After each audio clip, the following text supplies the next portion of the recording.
Dr. Steve Castillo, please, and then Joe Kano. Good evening. I'm Dr. Steve Castillo. I'm on the Alhambra City Council. I think we could all agree that congestion is at hand, that it takes too long to get to work, and our air quality needs to be improved. I think that's universally accepted ideas. In studying all the 42 alternatives that were originally presented for meeting these problems, we're down to 5. And of those, only the tunnels has a significant impact in meeting all those demands and qualities.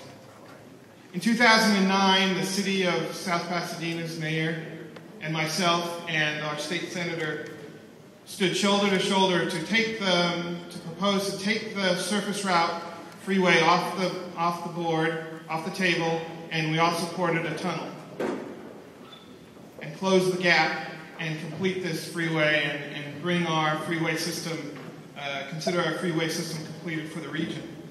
Throughout the region, if this tunnel is completed, it will reduce congestion region-wide. It will increase mobility region-wide, and it will increase air quality region-wide. We support the tunnel. We think it's a long-range plan to make great improvements to our community throughout the region, all our communities, and it doesn't preclude light rail, and it doesn't preclude an improved bus system. It doesn't say that other alternatives can't be moved forward. But the tunnel will meet our demands today and will bring our freeway system in compliance with SCAG and COG and help the entire region, not just the cities along this corridor. Thank you. Thank you. I'd like to ask Joe Kano to come up, and then after him, I'd like to invite Michael Rubio up next. Thank you. Okay, possibly this is more for the edification of some of the public here. We had just the councilman from Alhambra state that the regional air quality will improve. Well, in the last technical advisory committee meeting, Mr. Placido asked one of the CH2M Hill consultants, a Lauren Bloom, will this tunnel improve the regional air quality? He put up this chart that you saw up on the wall right now, up on the screen a little while ago.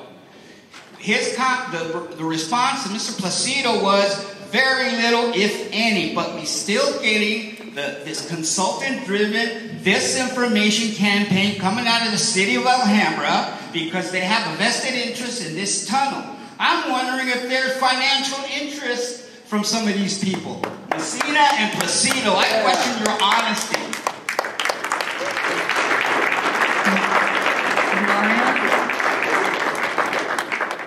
And then Jesus.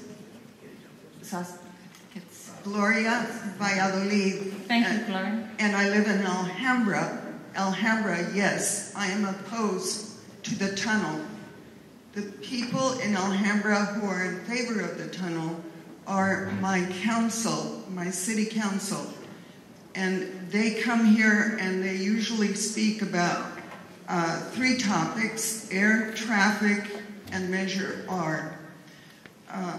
Tonight, and in the EIR, you showed us a table that shows pretty much, it was a graph of air quality from all of the options, from all of the alternatives, and they look pretty much the same. Yet my city council likes to say that if we get the tunnel, our air will improve. Secondly, my city council likes to say that traffic is a major problem in Alhambra, but the traffic in Alhambra has nothing to do with the existence of a tunnel or not. The traffic in Alhambra is homegrown. My city council has caused it by overdevelopment. They build as though they had enough water to keep building. They need a moratorium on development. We don't need a tunnel. They also like to say that everyone is in favor of the tunnel because we voted for Measure R. But Measure R spoke to mass transit. And at that time, the 710 part of it was not a tunnel, it was a surface street. Thank you. Please speak into the microphone, please. Thank you. Hi, I live in Alhambra, and I'm 100% against the tunnel for our future, for our children. I think as opposed to what the gentleman just said before me, he's saying that the tunnel will actually take away some of the pollution because it takes, it just puts everybody down on the ground. It doesn't increase traffic. It's all these people that are already going through our neighborhoods already, and I find that that's very untrue. If you think about all the construction that's happened these years, all the 405 construction, the 210 when it connected to the 15 freeway, traffic has actually increased dramatically on these routes. If you build it, they will come, and that's been so true for California freeways. Our traffic has increased exponentially, and I don't think that, by building this tunnel, it's actually just the traffic that's going through Fremont right now that's going to be going down towards the tunnel. There's going to be an increase of all the people that are going to find it as a quicker passage that are going to take this route. And especially for people that, even if there's a toll, there's always a community that's going to pay for it because you just charge it to the client. If your job is to go somewhere and you get reimbursed, you don't care if it's a $50 toll. You'll pay for it because it costs you nothing. One of my major concerns is about the air quality. It says on the EIR that the scrubbers can clean 90 to 95% of the PM10 and 80 to 85% of the PM2.5 particulates. That means that there's 5 to 10% of the PM10 and 15 to 20% of the PM5 particulate increase that are going to be going into the air right at where these tunnels are going to be discharging into the community. Now, I don't know about you, but if by estimates there's going to be over 100,000 cars traveling in these tunnels, 15 to 20% increased particulate of 2.5, which is actually the particulate matter that increases cancer and asthma in people, that's a huge increase for these communities. I see in the slides before that says that there's no drastic change in the air quality of the community. I don't know where you're taking these measurements from, but it's not in the communities that are going to be impacted the most. So, could you wrap up your comments, please? Yeah, I think that's towards most of it. But also I wonder where are we going to get the resources to build this tunnel? We're in a drought situation, so we have no water. We're all told to decrease by 20%. This is going to take a lot of water, a lot of power, a lot of energy. It's going to increase our, traffic. It's going to increase our pollution. It's going to cause health concerns for a lot of people who live in the area. I think this is a lose-lose situation for the Thank tunnel. you. Thanks. So, I'm a member of Alhambrans Against the 710, and I am an Alhambra resident as well. I'm against all 5 options presented, but most of all, the 710 freeway tunnel. I find it very interesting that everyone here speaking in favor of the tunnel offer personal preferences for the tunnel, offer the reason that they've been waiting for so long for it, and offer absolutely no data for their reasons, not even Alhambra City Council member Stephen Placido. I don't know why my city council wants the 710 tunnel so bad without ever thoroughly informing and polling Alhambra citizens. It seems they have other vested interest in it because what legislator would allow the current 710 freight truck alternate route from Long Beach to be routed under its town, where drivers would have to pay a toll, according to Metro Caltrans estimates, causing drivers to avoid the tunnel and take Alhambra and El Sereno streets instead, just like what's happening now. And once you get into the tunnel, there are no exits to get out. It is not suited for Alhambrans like myself, and El Sereno and Alhambra will get the short end of the stick because of the many years of construction and dangers associated with building it. I'm a heavy supporter of jobs and unions, but stable, long-term jobs, not short-term construction jobs. The DEIR chart entitled Employment Fiscal Impact shows that the light rail option would offer the most long-term operation and maintenance jobs, and their annual earnings are highest with the light rail. In addition to the jobs provided for actual construction of a light rail, the area will benefit from steady, long-term salaried jobs. This would not be the case with 710 tunnel.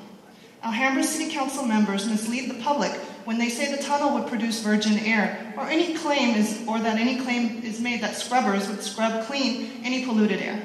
Table 4.8 in the document demonstrates that if the tunnel is built, CO2 emissions would actually increase, and at Metro's informational meeting on March 12, 2015, the Caltrans Metro consultant clearly explained to Councilmember Placido that there would be no significant improvement to air pollution.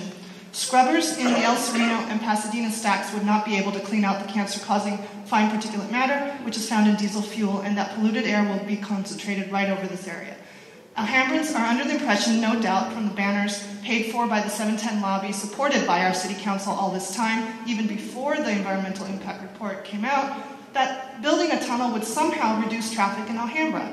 Wrong. DEIR Can you please wrap up your comments? Sure. 4049 demonstrates that only 7 to 13% of all motorists in all of San Gabriel Valley will save a maximum of 2.5 minutes in their drives. In other words, 87 to 95% of us will not benefit at all with this costly, dangerous tunnel being under our cities. Street traffic will get worse in Alhambra because drivers will have to pay the toll charge, and Caltrans Metro estimates 60,000 cars avoiding that tunnel. In contrast, there's been no comprehensive survey of cars that would actually use the tunnel instead of Fremont to go north. So any such claim that traffic would be reduced is unfounded.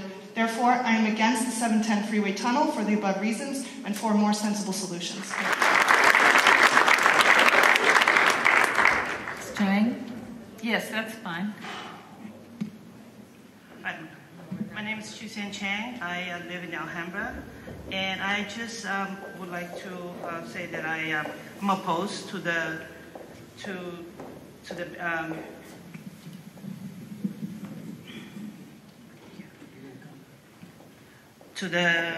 building of the tunnel. Right now, I live near to the freeway, the 10 freeway, as well as the freight train that goes to the Alameda corridor. So my house every day, no matter how much I clean in the morning and in the evening, there's a layer of dust. And I'm sure that when they decided to have these the freight train going to our neighborhood, I'm sure the environmental impact had been approved. However, we are in a place where if we go through this building of the tunnel, which may take 10 years or however many years, I mean, it will be really a hell to live in my neighborhood. And another point that I like to bring is that in Alhambra, every other block, there are these houses that are very unique. And it's very unfortunate that the city of Alhambra never designated them as historical houses, because they'll be a lot of them will be gone. As of now, many of them are not in the best condition, but because they had never been recognized as something that's historical or worthy to preserve. So, in terms of that, I also would like to reiterate what many of the previous speakers have said in regards to the tunnel and the lightweight rail. Thank you. Thank you.